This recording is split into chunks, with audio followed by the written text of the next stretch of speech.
All right, beta.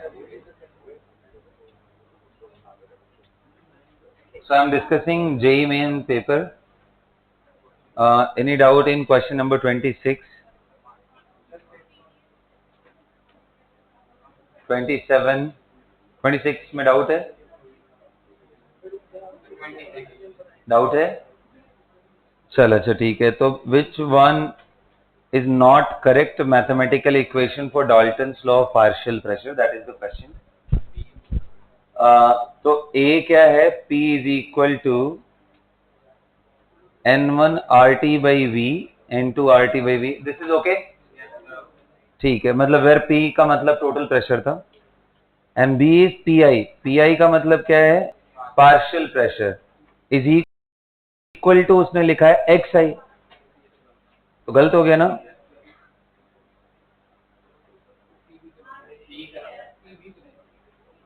C check कर लेते हैं.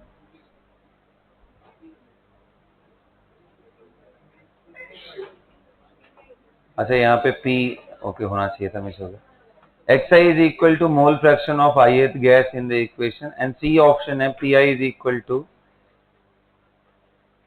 XI into PI naught pressure of ith gas in pure state. बिल्कुल नहीं. तो इसका करेक्ट आंसर होगा इधर बी और सी और बोथ ऑफ देम. अगर आपने दोनों भी किया तो भी मार्क्स मिलेगा, बी किया है तो भी मार्क्स मिलेगा, सी किया है तो भी मार्क्स मिलेगा. किसी ने दोनों टिक किया क्या? नहीं किया होगा ना, सिंगल ही. तो फिर मैं ऐसे करा देता हूँ इधर बी और सी. ठीक है, चलेगा. कितने लोग के मार्क्स बढ़ रहे हैं फिर? अच्छी बात है. चलो ओके, नेक्स्ट क्वेश्चन पे आते हैं. 27 में डाउट है? 28 बेटा? 29 पूछ रहा हूँ, उसमें बताओ. 30 30 बताना है. बताना है. Equal masses of H2O2 and methane have been taken in a container of volume V temperature इतना. The ratio of the volume of the gases H2 would be.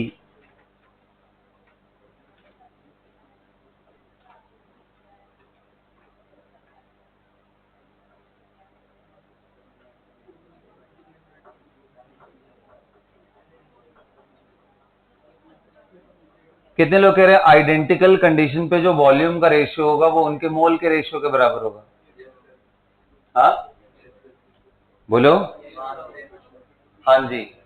तो मोल के रेशियो में, और मोल आपको मास से मोल निकालना नहीं आता है क्या? तो बस वही तो करना है. मैच कर रहा था आंसर ना? ठीक. 31, 32, 33 बताना है. In an adiabatic expansion of an ideal gas. बताओ. फर्स्ट लॉ ऑफ थर्मोडायनेमिक्स लगाओ. कौन सा?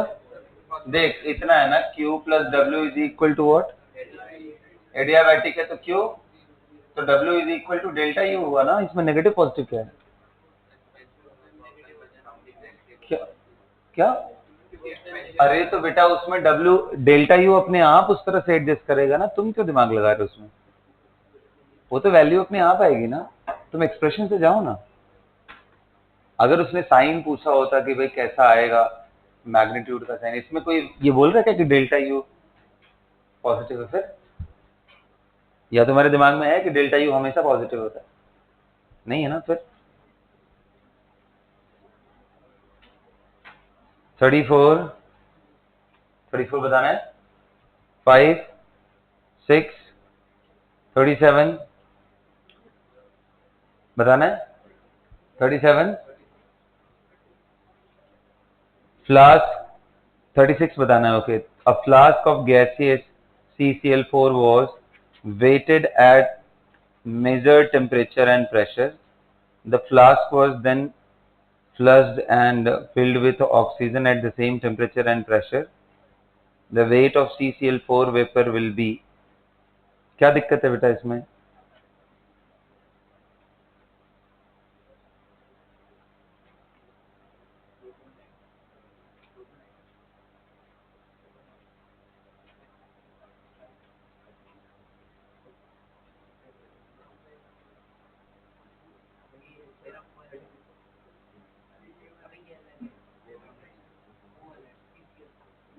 ओके, तो बोल रहे एक कोई फ्लास्क लिया है, उसको दो अलग अलग गैसेस से इसने भरा है ना। पहली बार कौन सा लिया है, इस फ्लास्क को किससे फिल किया था पहली बार, बोलो ना, किससे, CCl4 से। तो कितने लोग ये कहने जा रहे हैं, अच्छा इसने वेट ही पूछा है ना, अस्की यानी मास निकालना है आपको बेसिकली, बोलो। तो अब कितने लोग ये कह रहे हैं कि sir mole is equal to क्या होता है, पीवी अपॉन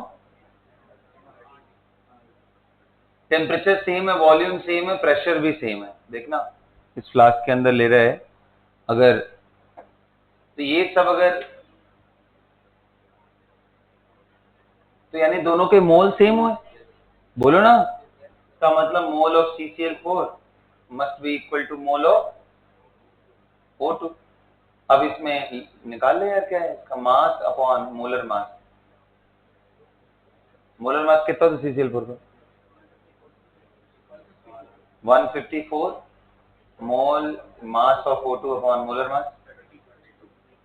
रेशियो ले लो यार, MCCl4 अपॉन MO2 कितना आ रहा है, कितना आ रहा है अप्रोक्सीमेटली। हाँ तो राउंड ऑफ करके चलो ना, सिंगल चॉइस क्वेश्चन में डाउट क्या है, न्यूमेरिकल रहता तो एक बार सोचते भी, सिंगल चॉइस है ना, you should take the closest value.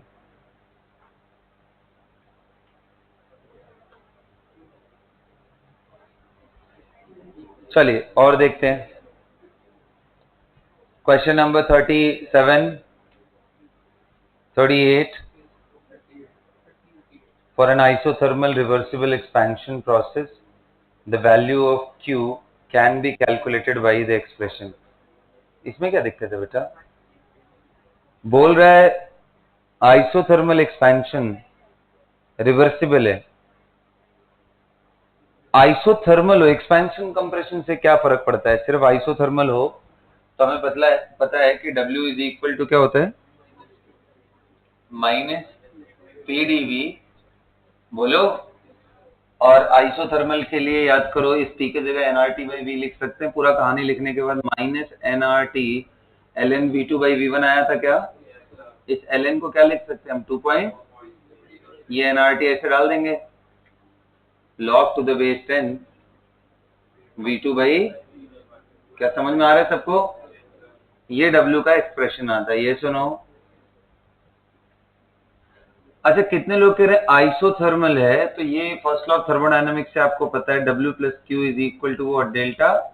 Isothermal अगर आइडियल गैस है तो ये वैल्यू 0 होगा, अरे क्योंकि डेल्टा U क्या होता है, NCV आइडियल गैस के लिए, तो डेल्टा T 0 है तो ये 0, तो इसलिए Q का वैल्यू भी क्या हो जाएगा, minus time of W, Q की वैल्यू को आप लिख सकते हो प्लस ऑफ दिस वैल्यू। ये सुनो कौन सा ऑप्शन मैच कर रहा है, ये कर रहा है, क्या दिक्कत है बेटा इसमें, क्या परेशानी था, इतना simple first law of thermodynamics, expression लिखना था, आंसर आना था।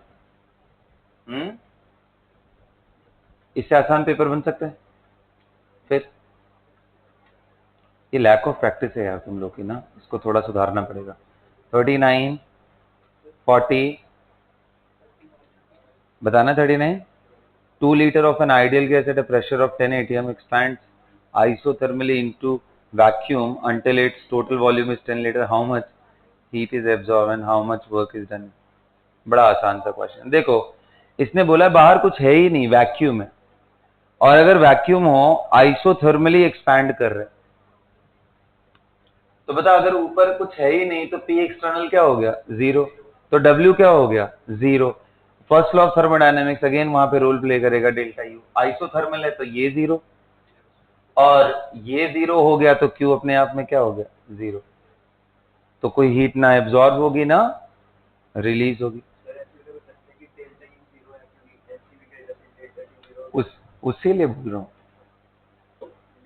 अच्छा तुम्हें ये लग रहा है क्या कि अगर डेल्टा T 0 हुआ तो कोई हीट नहीं है, ऐसा लग रहा है, नहीं ऐसा कोई बात नहीं, ध्यान से देखो, हम एडियाबैटिक में क्या करते हैं, Q plus W is equal to delta U ना, वहां Q 0 होता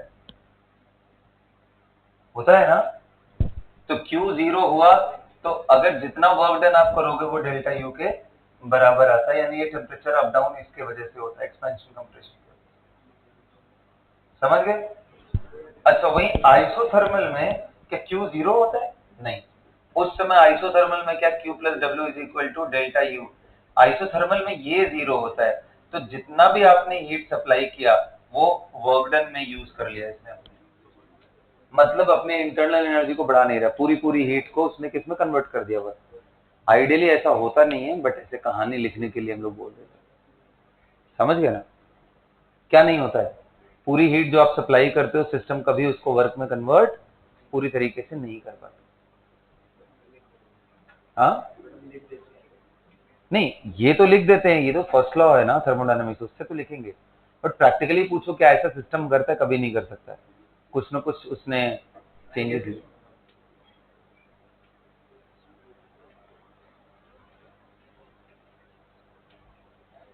43 up to 43, any other doubt?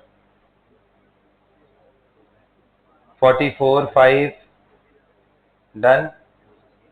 Okay जी, आइए इंटीजर वाले में देखते हैं। क्वेश्चन नंबर 46, 7 8 9 49 बताना है। ये ठीक क्वेश्चन था, मतलब बहुत अच्छा नहीं था बट अच्छा था। De Broglie wavelength of hydrogen gas to oxygen gas molecule at the same temperature is x is to 1। Okay, किसका पहले लिखा है उसने? लैम्डा H2, तो lambda H2 is equal to H upon M of H2 into V, यही है ना? बोलो। अच्छा जी, एंड फिर lambda of O2 is equal to H upon M of O2 into V of O2। क्या सबको समझ में आ रहा है? अच्छा, मैं अगर रेशियो निकाल लू lambda H2 upon lambda O2 तो क्या आ गया? M, बोलो बेटा, O2 into VO2 upon MH2 into VH2। ये वैल्यू तो निकाल ही सकते हो। अच्छा चल, मास की वैल्यू कितनी है O2 की? 32 अपॉन हाइड्रोजन कितना है? 2। ओके, मल्टीप्लाई बाई स्पीड का कोई भी एक्सप्रेशन ले लो, v इज इक्वल टू क्या होता है? रूट ओवर 3RT, आरएमएस ही ले लो, कोई दिक्कत नहीं। तो कितने लोग कह रहे 3RT, यहां तक सेम है ना, टेम्परेचर तो सेम, तो यानी रूट ओवर m तो भाई, तो क्या मैं ऐसा मल्टीप्लाई कर सकता हूँ root over m of O2 upon, sorry, हाँ उल्टा हो जाएगा ना यहाँ, VO2 का मतलब इनवर्सली प्रोपोर्शनल, बिल्कुल सही। यहाँ H2 आएगा और यहाँ M ऑफ क्या आएगा? O2। क्या आ रहा है समझ में? तो ये कितना आ रहा है? 32:2, 16 ना, इंटू ये कितना आया? 1/, बाहर 1/4 आएगा क्या? हाँ, तो कितना आया? 4:, हाँ तो 4 आएगा इसका, करेक्शन करें, ठीक है करेक्शन करें, 4:1 आएगा इसका आंसर।